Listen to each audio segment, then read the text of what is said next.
one. Ladies and gentlemen, welcome again to the show. And today we're going to be having a look at the effect of governments on prices, on elasticity of demand. Why do governments want to know? So let's have a look. Our topic today is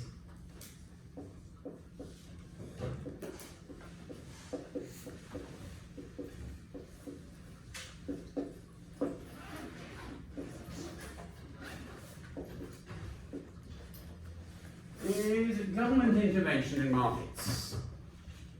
Now, ladies and gentlemen, did you know, or I'm sure you do, that when you buy a packet of cigarettes, a lot of that money is going to the government?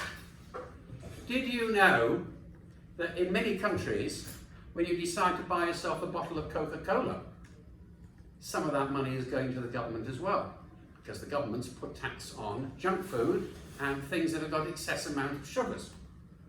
I'm sure you do know, ladies and gentlemen, that when you want to fill your car up with gasoline or petrol, depending where you are, a lot of that money goes straight to the government. Let's look at those things. Gasoline, sugar, cigarettes. Let's have a look and see why those particular things of all are things that attract governments. Now let's know one thing. Governments raise money in all different ways, and however much money that governments actually have, it's never enough to be able to pay for the schools, it's never enough to pay for the distressed widows, it's never enough to pay for the police, it's never enough to pay for the fire brigade, the ambulance, the cleaning of the streets, and the hospitals, and all the wonderful things that the parks, the gardens, and all the rest of it, and all the wonderful things that get paid for by the government. But all the money helps, right? If you're working or you're running a business, you're paying income tax, you're paying business tax. But all the money that comes to the government through business taxes, through income taxes and so on, is not enough. The government have to raise it in other ways as well, in order to pay their bills. Because if the government hasn't got enough money, and it never does have enough money, then the government is going to have to start borrowing money from other countries, and that can be a bit of a bore when it actually comes to having to pay money back at interest. That is a topic which we look later on, right, when we look at the balance of payments, which is part of international economics. So let's have a look and see how governments decide who to raise money off. Ever thought of a tax on toys before? Doesn't seem to happen very much. Ever thought of a tax on certain luxury items? Doesn't happen very much. But what about cigarettes? Think about the poor people. For some poor people, a cigarette is all they have to look forward to. And yet what the government is doing is that they're actually putting taxes on it. Let's have a look and see why certain products attract taxes. So for that, we're going to go back to our understanding of demand and supply and how markets work. And remember that on our previous episodes, we looked at elasticity, price elasticity of demand, which is what we're going to focus on today. So let's do the following. Let's do one for junk food, right? But the same applies to cigarettes and the same applies to gasoline. Junk food, you know, Mars bars, all the things that are very nice, highly satisfying but highly unnutritious takeaway food and so on. Stuff that's very tasty but isn't going to do us very good. So we'll call that junk food. Now, we'll do a dice diagram for junk food. And in many countries, particularly Denmark, I think they were the first, but then I think Ireland was quite quickly to continue, and now it's becoming spreading around the world. There are taxes to be paid on groceries if those groceries are unhealthy foods, especially when there's substitute food. You don't need, if you like sweet things, you don't need to stuff yourself up with Mars bars. You can have honey, that's better for you. Right? We all know we need sugar, but we don't necessarily need it from Mars bars. And you should know that one of the worst things today right, is obesity. There are some states in the US where obesity is almost reaching 50%. And in China as well, right, since the country's become more urbanized, obesity, right, which means that you're not just slightly overweight, but clinically overweight, right, and you have a problem, it's become a very serious issue. Right? There are far more people around that can't give up junk food than people around that can't, including myself, right, that can't give up cigarettes because they're not smokers in the first place. So let's have a look. Price, quantity, and we're going to have for junk food. The demand curve for junk food, right, would be inelastic. You know why? Because as my students know, that until about 5 years ago, right, I would not be able to get through afternoon school without 2 cans of Coke. And it was so bad that sometimes, right, I could virtually not even get through a lesson if I hadn't actually drank some Coca-Cola. So therefore, with my situation and many others, we find that junk food likes to be very inelastic in demand. So let's draw the curve, D. Right, that's D for junk food. Now the supply, let us assume that the supply of junk food is unitary, so we'll draw that at 45 degrees, right, S. And that's your equal. That is your market price for 1 unit of junk food. Per unit, P1, E1, Q1. Along come the doctors, and they recommend the medical profession, and they make their recommendations to the government. So the only way that you're going to stop people eating junk food will be if you start putting taxes on it. So that instead of having to pay $1 for a monster bottle of Coke, right, you're going to be paying $1.50 for a monster bottle of Coke. $50 are going to be going to the government. The supplier, whoever supplies the Coke, has to pay the money for the government.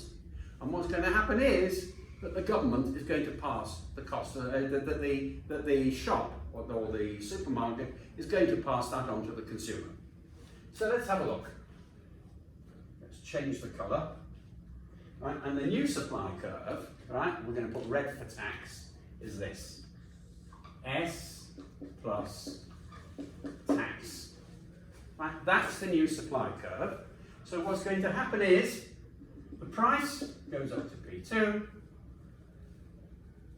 and the quantity goes down to Q2. See, I'm coughing. The fumes of the imaginary Coca-Cola cause the cough. So let's put a nice little arrow. The price goes up, so let's say it's a 50% tax. And the quantity might have only gone down 10%, which shows that 10% divided by 50% is 0.2, which means that mathematically the coefficient shows that junk food is highly price inelastic. Okay? Let's now move on and see what's going to happen. How successful will that tax be passed on? Let's see what the results are. The new price has gone up from P1 to P2, so there's been a rise in price. How much junk food is being supplied to the public? More junk food or less junk food? Slightly less. Now, for that reason, all this area here, right, this square, bounded by red and bounded by green, all that square, right, this oblong here, is tax money. Because what's happened is that because the price has gone up, less is supplied, right, and what is happening is that all this area here, this whole square here, bounded by green and red, is money which is being paid to the government. Now the question is, who is paying? Because it's highly price elastic, the consumer has got this burden of tax, so we're going to put consumer here, and the producer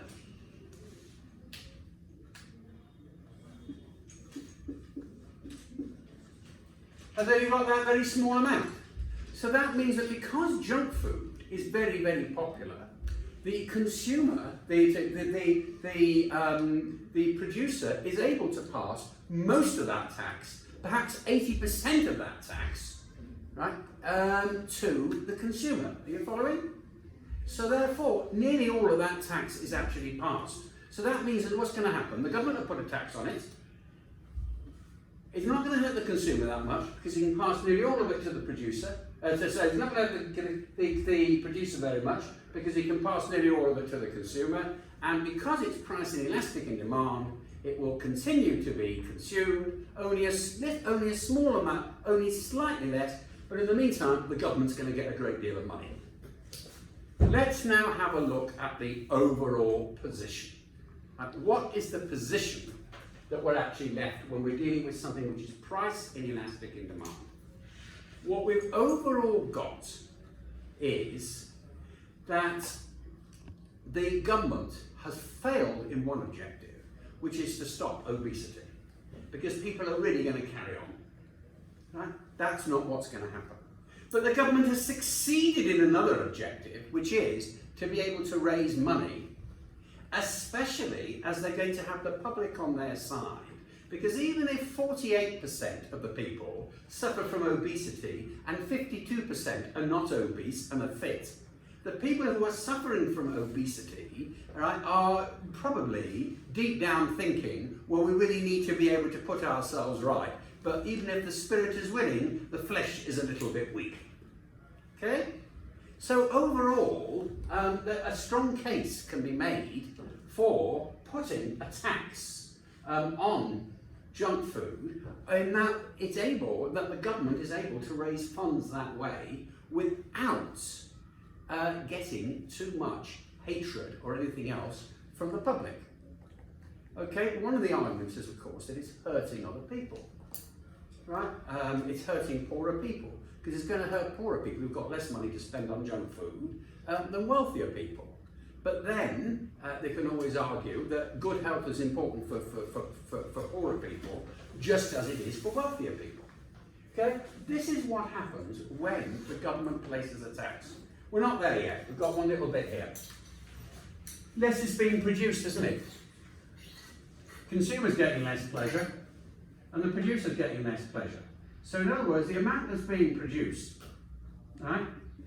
More money is being spent, but a lot less is being produced. And this is what we call the dead weight. I'll tell you what it means in a moment. The dead weight loss. That means given this arrangement, right, you're not getting maximum consumer surplus and maximum producer surplus. What is happening is that less is being produced less is being produced, less value for money is being achieved, because a lot of the money is going into the government's pocket. And also what's happening is that there's less employment, because less is being produced. And therefore, altogether, what is happening is that junk food is getting a poorer run for its money. When you take the poorer run, when you subtract the real run for the money, which is this, to what it would be without the tax, you're going to get a difference. That's called a dead weight loss. Right, so therefore, it is carrying a dead weight. Now, the fact that it's carrying a dead weight does not necessarily mean it is bad. But what is this is explaining an economic reality. Because when we have the normal situation here, where supply meets demand, you're maximising the consumer surplus and you're maximising the producer surplus. Right? So you're maximising the community surplus. Here what's happening is that the community surplus is being cut down because all this isn't being produced. And when all that isn't being produced, it means that there's less jobs, it means that there's less benefits enjoyed and all the rest of it. Right? And the amount that's being paid is much higher. So you add all those things together, and that is what's called the dead weight loss. Now, if you're doing HL, we're going to be looking at dead weight loss in a lot more detail when we look at monopolies and oligopolies, right? Because whereas here the dead weight loss isn't really doing a great deal of harm, right? In other situations, the dead weight loss can be doing a great deal of harm to people, okay? Because money is just being siphoned off naturally, right, without anybody getting any benefit and a lot of people suffering. Okay? That is the situation when we're dealing with a market where products are inelastic in demand. Now let's go and have a look at what happens when products are price elastic in demand and see how that affects the market. So let's just take this off the board for a moment, right? And we'll look at the next scenario. I'll give you a real example of where something flopped. The Israeli government in the 1990s, when I first came to the country. The Israeli government, in their wisdom, decided to tax airline tickets in the 1990s. And we're going to look at that in detail. So let's put price, quantity. Now, that was when President Shamir was the #1 in Israel. And in the 1990s, as today, as every single government, every single government that exists, they need to raise money. Right? They're all short of money. And they have this very cute idea as follows. Let's put a tax on travel. That meant that if you are an Israeli citizen and you show up in their computer as an Israeli citizen, you may not leave the country without paying $250, right, travel tax, and then you get a receipt for that, and then you have to show your receipt as you actually, together with your ticket, as you actually leave the country. Now, the reason they did it was as follows. Firstly, the government need money. Secondly, they want Israelis to buy Israelis, don't they? Why should these people be leaving the country and spending the money abroad when they could be spending the money at Eilat, they could be spending the money on the beaches of Tel Aviv, right, and Netanya and places like that, right, and there's plenty of sunshine there, and there's also lots of other places to see, and they could be supporting the local tourist industry. Discourage people from going abroad, right? Spend your money here. That was Mr. Shamir's idea, right? A good way of raising money for the government. It's a good way of creating jobs for local people. So what he did was as follows. Mr. Shamir picked the tourist industry, which is foreign travel for Israelis. Because obviously, if you're just a visitor to the country, right? Well, they want you to visit the country because you're spending money here. Yeah. They're not going to make any trouble. What happens if you're a resident of the country? You're going to spend money somewhere else. They didn't like that. They wanted to stop it. This is in the 1990s. Foreign travel. Foreign travel for Israelis. Now, let's have a look at the cost per unit of foreign travel for the Israelis. That's your demand curve. That's your supply curve. Let's assume, for discussion's sake, that the supply is unitary and that the foreign travel for Israelis is elastic. One reason that it might be price elastic in demand is because if you want a vacation, you don't have to leave the country. There are plenty of nice beaches if you like beach holidays. There are plenty of nice places to walk if you want hiking holidays. Even if you want to go skiing, if the weather holds up or stays cold enough, you can go skiing in the country. Why shouldn't they be supporting local businesses? All sounds very nice, doesn't it? You all happy about it? Not so fast. What happened? The government, in its infinite wisdom, decided to impose a tax of $250. So we're going to put that at, we're going to put the tax here. S plus tax. Now let's have a look and see what's happened. Is this going to be any good or not? The new price per unit had gone up, right? P1, P2. Now, let's just see what's happening. Just make this a bit longer.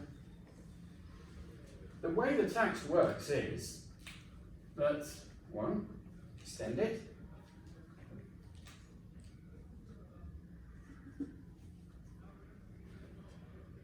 This the amount that's going to go in tax. All this huge square, it's not going to be taxed. You know why? Because nobody's going to be interested. So what they've done is as follows. What they actually did was they nearly knocked foreign travel out of the market. It didn't have the required result. Because what the Israelis said was, no, we're not going to finance our government, we're going to take our holiday at home. Well, that might have been the purpose. So there's going to be a lot less foreign travel in the first place, because foreign travel is price elastic in demand. The reason being that there are plenty of substitute goods, including Romania. That means remain here, which means that you can have your holiday based at home. You see? It doesn't mean that you necessarily have to travel abroad. Cigarettes, smokers, a lot of them have got to have their cigarettes. But people who travel abroad, and this year COVID actually illustrated it, right? This COVID year illustrated it, that it's possible to carry on living without getting any foreign travel. So therefore, it is highly price elastic in demand. And what had actually happened was that the governments tried to raise a bit of money, right? And who were they hurting? Right? The consumers said, we're not interested anyway in the product. So there was a little bit they got from the consumers, from the few that did fly abroad. The producers were hurt because very few people that are involved, travel agents, airlines, and all the other things interested in the country, in the travel industry, in the foreign travel industry, right? Travel agents particularly, they lost a lot of money because they weren't able to pass the burden of the tax for the producer. And in any case, the tax was so bad that the deadweight loss was enormous, and there wasn't much to be able to, even in the first place, to be able to pass on. So, it was a failed experiment from, shall we say, an ill-advised government, whose advisors were thinking too much about, we don't want Israelis spending their money abroad when they could be spending it here. And not enough of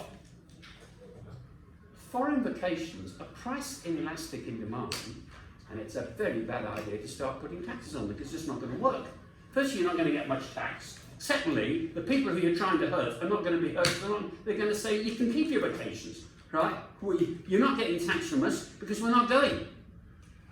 So for that reason, right, it is normally for governments to impose an indirect tax, they will pick something that has the following characteristics. Number one, this is the summary, it is price inelastic in demand, very much so. Number two, it is something that will be popular with most of the population. What falls in the category? Right? Cigarettes, they're a sitting duck to be taxed. Junk food, gasoline, but not luxury things where people are going to say, well, if you're going to start taxing us, we're going to buy luxuries that don't have taxes on them. So for that reason, the knowledge of what is price elastic in demand is paramount importance. Just a little PS. What about elasticity of supply? Is that important or not? Let's put it as a side issue, although it's important. And just to be able to finish this off, does the elasticity of supply have any difference to whether the government decides to impose a tax? Right, I'll deal with this very, very briefly. So we'll take this off.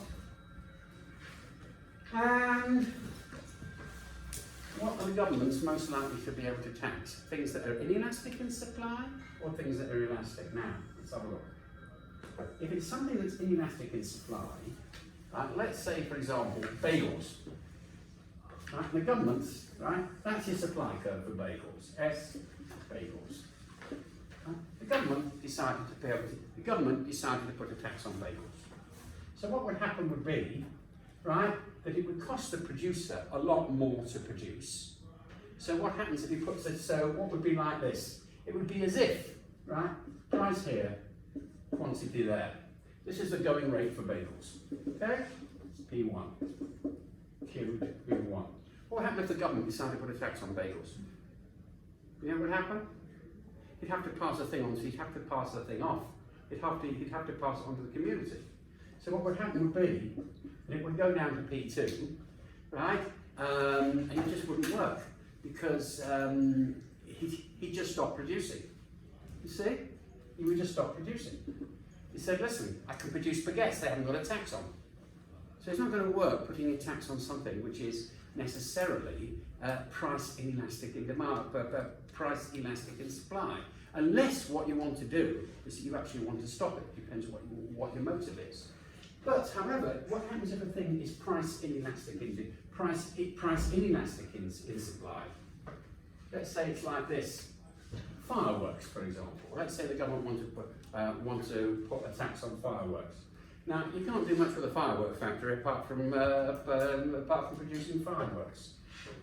This is the going price. That's the going price. Let's say that's the going price, and that's his supply curve. Now, the government decide to put a tax. That means that the people are getting less for it. The manufacturers are getting less. It'll probably work. Do you know why? Because they'll have to carry on producing fireworks because there's nothing else they can do. So, in other words, it could work better. But by the way, that's just something very, I've just actually put as an addition. The main focus that we're looking at is price elasticity of demand, and in summary, governments will only put a tax on something which is A, price inelastic in demand, and B, something that's going to get the support of the public, such as cigarettes, such as junk food, and to a lesser extent, gasoline. Thank you very much, ladies and gentlemen.